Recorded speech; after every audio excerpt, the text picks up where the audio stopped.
Haleluya, haleluya, haleluya.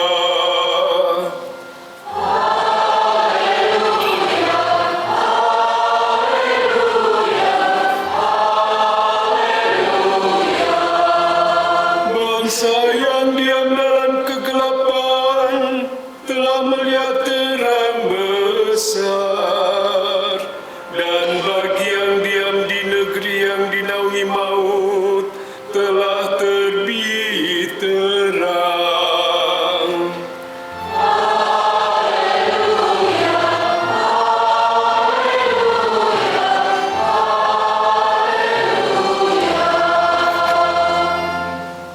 Tuhan sertamu. Inilah Injil suci menurut Markus. Pada awal karyanya, Yesus beserta murid-muridnya tiba di Kapernaum. Setelah hari Sabat mulai, Yesus masuk ke dalam rumah ibadat dan mengajar. Orang-orang takjub mendengar pengajarannya, sebab ia mengajar mereka sebagai orang yang berkuasa, tidak seperti ahli-ahli Taurat. Pada waktu itu di dalam rumah ibadat ada seorang yang kerasukan roh jahat. Orang itu berteriak, "Apa urusanmu dengan kami, hai Yesus orang Nazaret? Engkau datang hendak membinasakan kami. Aku tahu siapa engkau, yakni yang kudus dari Allah." Tetapi Yesus menghadiknya, katanya, "Diam, keluarlah daripadanya." Roh jahat itu mengguncang-guncang orang itu, dan sambil menjerit dengan suara nyaring, ia keluar daripadanya. Mereka semua takjub, sehingga mereka memperbincangkan, katanya, "Apa ini? Suatu ajaran baru? Guru ini berkata-kata dengan kuasa. Roh jahat pun ia perintah, dan mereka taat kepadanya." Lalu tersebarlah dengan cepat kabar tentang Yesus ke segala penjuru, ke seluruh daerah Galilea. Demikianlah Injil Tuhan.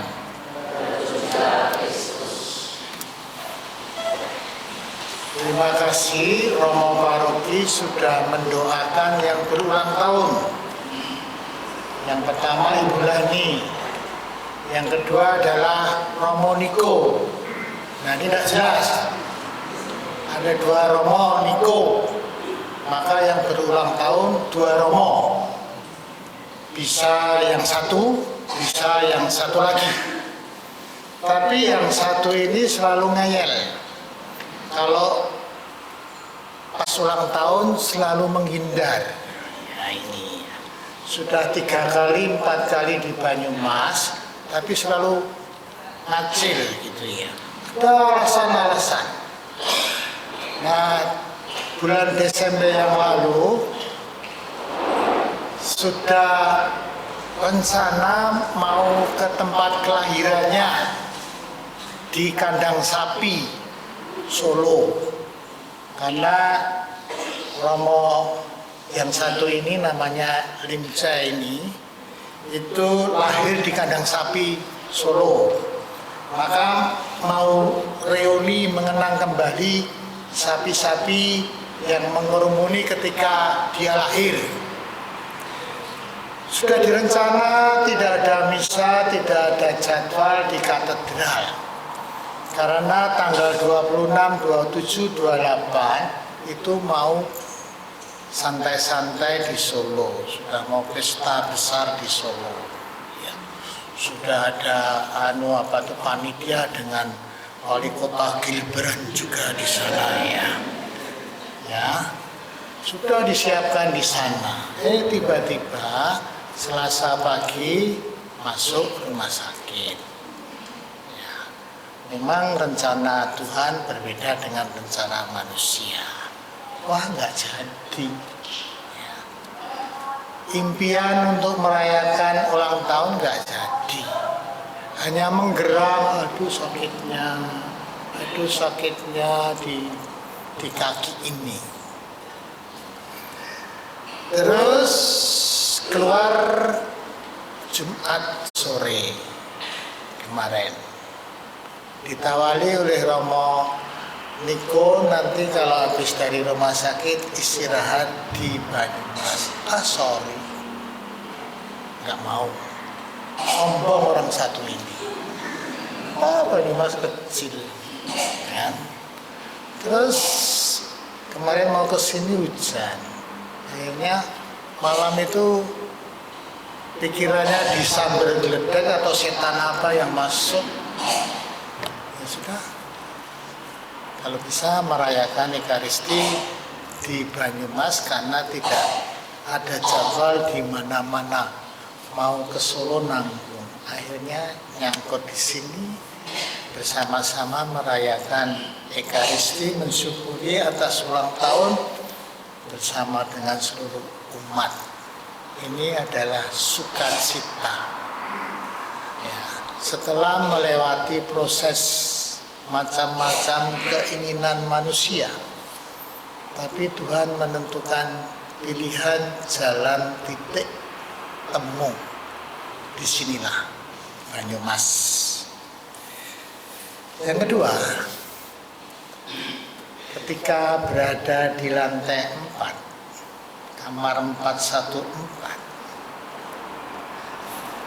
hari Selasa itu ada yang menelpon dari bawah.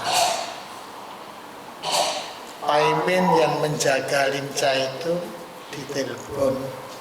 Seorang ibu umur 83, namanya Ibu Agnes Paijem. Ada namanya Paijem? Tidak ada. Paijem itu masuk ke IGD. Dia sakit, punya problem di perut. Minta didoakan, didatangkan Romo Niko. Niko saya bukan dia. Ya, terus Pak Paimin ini bilang Romo Niko ada di lantai 4. Dia di lantai 1 dalam satu gedung rumah sakit. Dilayani enggak, diberkati enggak, sesama sakit, sesama pasien.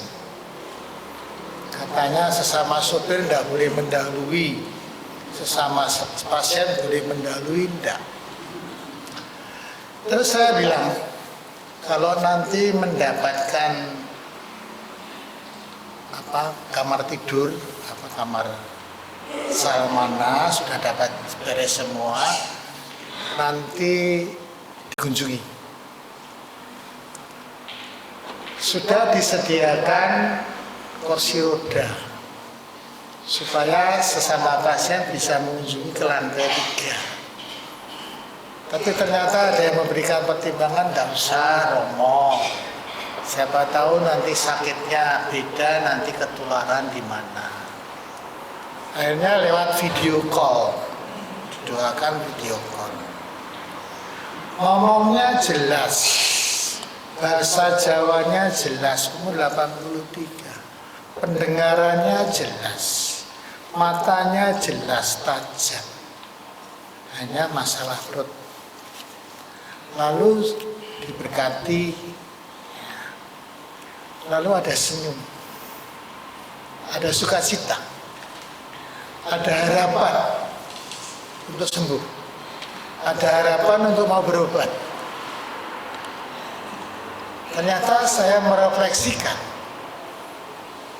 antar orang sakit sebagai imam dalam keadaan apapun menjadi saluran berkat agar kehendak Tuhan terjadi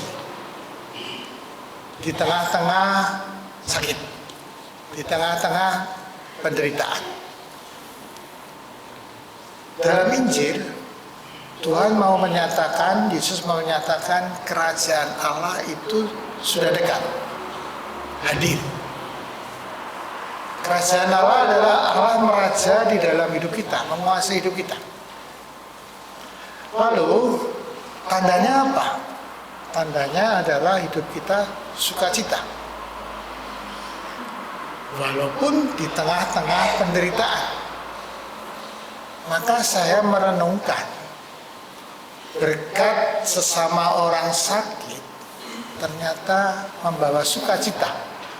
Walaupun dalam keadaan lemah, dalam keadaan sakit, dalam keadaan keterbatasan kemampuan manusia tidak menguasai penyakit. Tapi rencana Tuhan tetap terjadi, yaitu harapan untuk sembuh. Itulah tanda mengalami kerajaan Allah di dunia ini selama kita hidup. Nah, di dalam Injil, saudara-saudara, Yesus memberikan dua tanda bahwa kerajaan Allah itu sudah dekat. Pertama, Yesus mengajar dengan kuasa. Sebelumnya orang-orang tidak menemukan seorang pengajar di bait Allah yang penuh dengan kuasa. Ini berasal dari Allah. Kata-katanya berasal dari Allah. Kata-katanya, sabdanya, pengajarannya itu mempunyai kuasa ilahi yang berasal dari Allah. Lalu orang yang mendengarkan itu merasa takjub dan heran akan pengajaran Tuhan Yesus, akan kata-kata sabdanya yang keluar dari mulut Yesus. Jadi kalau kita percaya kepada sabda Tuhan Yesus, kalau kita mengimani sabda Tuhan Yesus, sabda itu juga menguasai hidup kita. Supaya kita menjadi tenang, supaya kita punya harapan, supaya kita sabar, supaya hati kita bersih, pikiran kita bersih, dan lain sebagainya. Karena dikuasai oleh sabda Allah. Tanda yang kedua adalah tindakan Yesus untuk mengusir setan. Karena setan menjadi lawan kerajaan Allah. Maka Yesus datang untuk menguasai, menghancurkan, mengalahkan setan. Setan bertemu dengan Yesus. Lalu Yesus itu menghardik, menghalau, menguasai, dan mengalahkan setan. Lalu tindakan perbuatan mengalahkan setan itu disaksikan oleh banyak orang. Siapa orang ini? Setan pun dikalahkan. Orang semakin percaya inilah kerajaan Allah yang membebaskan pengaruh-pengaruh kuasa kegelapan, pengaruh-pengaruh setan di dalam hidup manusia. Jadi Yesus memperlihatkan dua tanda, mengajar dengan penuh kuasa, yang satu pengusiran setan, agar orang makin percaya. Jadi kalau kita percaya kepada Tuhan Yesus, sabdanya itu membuat kita hidup kuat, dan sabda itu juga membentengi kita dari pengaruh-pengaruh kuasa kegelapan.